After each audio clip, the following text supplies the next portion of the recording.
तुझं नाव काय? तिचं नाव सांगते.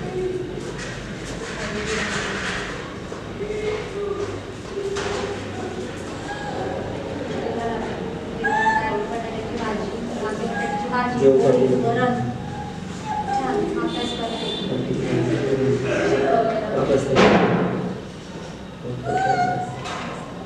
तुझं नाव काय? तुझं नाव सांग.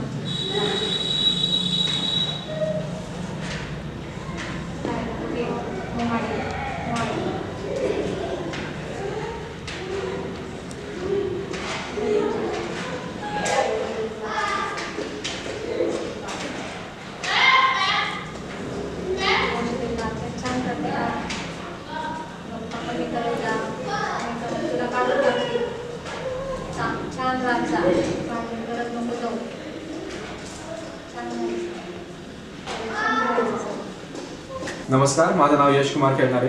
We are the members of team F society. So आज आपण आलेलो आहे बधीर पूर्णवसन संस्थेचे रघुनाथ केळे वाकश्रवण संस्थेत. सो आपल्यासोबत आज जोडलेला आहे लता पवार मॅम.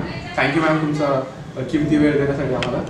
सो आम्ही एक ग्लव डिझाईन केलेला आहे ज्याच्यामध्ये आता जो एक व्यक्ती ज्याला बोलता येत नाही आणि एक नॉर्मल पर्सन त्याच्यामध्ये लँग्वेज बॅरियर रिमूव्ह करण्यासाठी. कारण की तो जे पण सांगतो ते सगळे हाताचे कम्युनिकेशनचे सांगतो, हाताचे मुवमेंट्सचे सांगतो. तर ते जे एक नॉर्मल व्यक्तीसोबत बोलेल ते आपल्याला कम्युनिकेट नाही करता येणार किंवा आमच्यासारख्या साध्या व्यक्तीला समजणार नाही. त्यासाठी आम्ही ग्लव डिझाईन केलेलं आहे. सो आता आम्ही तुम्हाला थोडे प्रश्न विचारू, त्याचे आय होप चांगलं उत्तर भेटेल. So starting with the first question. So की तुम्ही आता समजा की मुलांना बाहेर घेऊन जाता तर त्याच्यामध्ये तुम्ही मुलं काय प्रॉब्लेम फेस करतात आणि समोरचा व्यक्तीचा दृष्टिकोन कसा आहे त्यांना बघण्याचा ते सांगा प्लीज. आता समजा आम्ही त्यांना बाजारात व्हिजिटला नेलं तर भाजी बाजारात नेला इन केस, तर भाजी बाजारात गेल्यावरती ते बऱ्याच अशा भाज्या आहेत तर त्याला नक्की घ्यायचं आहे काय. आता तो विचार करेल की अरे भाई ते भाजी आहे, मिरची आहे, कोथिंबीर आहे, बटाटे आहेत, टोमॅटो आहेत, तर मग त्याला बटाटे घ्यायचे आहेत. तर मग तो भाजीवाल्यांची कम्युनिकेट करेल की बटाटा 1 किलो पैसे किती.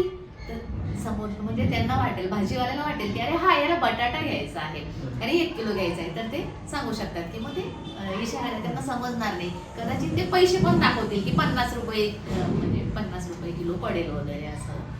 तर मग त्याने दाखवल्यावर मग कारण की पैशाचं ज्ञान आमच्या मुलांना खूप छान असतं. त्याच्याने ते म्हणजे की जो नाणी आणि नोटाचा पाठमान घेतला तो इतका सुंदर अगदी त्यांनी सांगतील की 5 रुपयाचे 1 रुपयाची नाणी तर किती, तर 5 रुपयाची 5 नाणी 1 रुपयाची असं. तर मग 50 रुपये किलो असतील तर तो 50ची नोट तर की बरोबर मग 1 किलो हवे मला तर तो 1 किलो बटाटे घेऊ शकतो. थँक्यू. एक अजून प्रश्न ऐकत होतो मॅम, अशी कधी परिस्थिती येते की ते बोलताय पण त्यांना समोरच्याला कळत नाही? होतं असं, कारण की हे जे बोलतात मुलं की यांची भाषा फक्त आम्हाला लवकर कळते कारण की यांची ढोबळ आवाज असतो यांचा. ते बोलतात आता तुम्ही इन केस म्हणजे तुम्ही आहात समोर तर तुझे गाव कुठे, तर तुम्हाला असं काय विचारतो हा विचित्र, पण आम्हाला ते कळतं एक म्हणजे त्याचे गाव विचारतो किंवा आता वाजले किती, तू आता जाणार आहेस की आता आलास, असं म्हणजे ते बऱ्याच गोष्टी ते विचारू शकतात. पण समोरच्या व्यक्तीला वाटतो हा काहीतरी विचित्र खुणा करतोय, म्हणजे ज्याला समजत नाही तो म्हणतो याला काही कळत नाही, असं आमची मुलंही म्हणतात याला काही कळत नाही म्हणून आपल्याला काही त्याच्याशी बोलायचं पण नाही असं. हां, नमस्कार मॅम, माझं नाव शिवम आहे. तर माझा प्रश्न असा होता की तुम्ही विद्यार्थ्यांना साईन लँग्वेज कशी शिकवता, कारण की लँग्वेज खूप मोठी असते. तर आम्ही सुरुवात मुलांची अशी करतो म्हणजे सुरुवातीला आमच्याकडे येणारं मूल अगदी ब्लँक असतं, त्याला म्हणजे भाषा नसतेच. तर आम्ही सुरुवातीला म्हणजे स्वर जे आपण अ आ इ स्वर आहे ते पण साईनने शिकवतो. आम्ही स्वर पण साईनच दिलेले आहेत, अ आ इ ई. त्याच्यानंतर व्यंजन. आता आपण नॉर्मली म्हणजे जनरल शाळेत शिकताना क ख ग घ पासून सुरुवात होते, तर आम्ही मुलांना म्हणजे ओठांवर जे शब्द दिसतात, अक्षरं दिसतात असं शिकवतो. प ह ब भ म्हणजे प ख ब भ. आता तुम्ही बघा प आणि ब दोघं ओठांवरच दिसत आहेत, प आणि ब दोन्ही ओठांवरच दिसत आहेत, पण प बोलताना काहीच नाही, ब बोलताना घालतो, ब ब आणि प याच्यातला असा फरक दाखवतो. प म्हणजे कापड घेऊन किंवा कागदाचा कप्ता. प प प नाही, हा मोजकी म्हणायला लागते. प बोलताना म्हणजे महाप्राणध्वनी आहे, जास्त हवा बाहेर पडते. आणि ब ब ब ब बोलताना गाल पडतो. हा फरक आम्ही त्यांना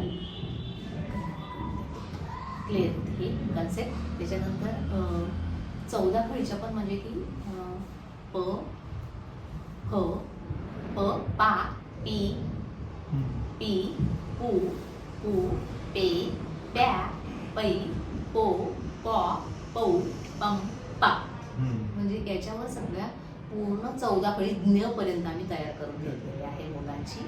आणि अक्षर मधलं अक्षर काढायचं, शब्द तयार करायचा आणि तो मुलाने तो शब्द म्हणजे अक्षरांच्या याच्यावरून तो शब्द तयार करून तो उच्चारून दाखवायचा. आणि शब्दांना पूर्ण साईन पण देता येतं. आता बटाटा आहे, मगाशी सांगितलं बटाटा. आता ब टा टा ही झाली अक्षरांनी केलेली साईन.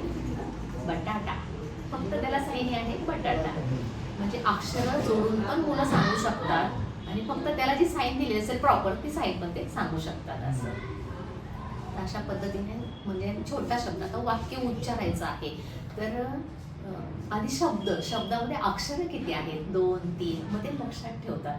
3 अक्षराचं आहे, 4 अक्षराचं आहे. मग त्याच्यानंतर वाक्य तयार करताना ते छोटं आहे की मोठं हे कसं ओळखायचं. तर छोट्या वाक्यात शब्द कमी असतात, तर वाक्यात शब्द किती आहेत हे त्याला आधी समजावून सांगणार. त्याच्यानंतर जर 3 शब्द असेल, 3 शब्दाचं वाक्य छोटं असतं. आणि 5 शब्द असतील तर ते वाक्य मोठं असतं. तर मग आधी हे शब्द अक्षर किती शब्दात, त्याच्यानंतर वाक्यात शब्द किती असतात, अशा पद्धतीने त्यांचं घेत असतो. मग त्याला छोटा त्याच्यावर आम्ही प्रश्न पण त्याच्यामध्ये काढून घेत असतो. मॅम असं कधी होतं का विदाउट फेशियल एक्सप्रेशन वापरून आपण फक्त हाताने बोलू शकतो? बोलू शकतो, फक्त साईन झालं याच्यात. पण नाही एवढं नाही एवढी सवय होऊन गेलेली असते. ते करतात ना, फक्त साईन करतात, चेहरा ठेवतात. म्हणजे जर आम्हालाही शिकायचं आहे तर आम्हालाही व्यंजनांपासून चालू करायला लागेल. बरोबर, स्वरांपासून स्वर व्यंजन आणि 14 फळी यापासून तुम्हाला पूर्ण अक्षर, मग त्याच्यानंतर तुम्ही शब्दात पुढे जाऊ शकता. शब्दात मग वाक्य पुढे असतं. मॅम माझा दुसरा प्रश्न असा आहे की भारतात असं कोणती टेक्नॉलॉजी आहे का की तुम्ही वापरता आणि मुलंही वापरतात पण ते मुलं अफोर्ड नाही करू शकत? तसं तर टेक्नॉलॉजी म्हणजे हे आपण प्रोजेक्टरवरच आता घेतोय, ई लर्निंग चालू आहे.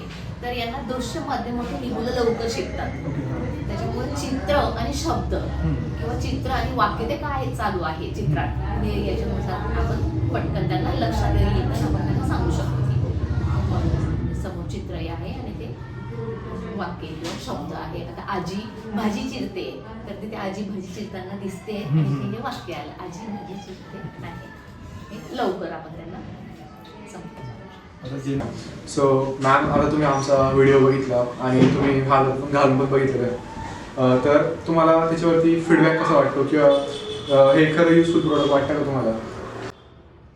नाही, म्हणजे तुमचा प्रयत्न अगदी चांगलाच आहे. मला तरी वाटतंय असं नक्की त्याचा फायदा होईल असं पण वाटतंय.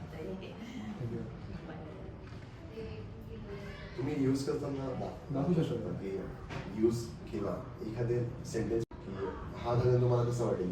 कसं म्हणजे लाईट वेट आहे की माणूस दरवेळेस घालू शकतो वेळेला, दरवेळेस म्हणजे आता समजा इझी वापर करू शकतो, काय प्रॉब्लेम नाही. तुम्ही एक वाक्य बोलून पाहू शकता, I am good, thank you, may be my name.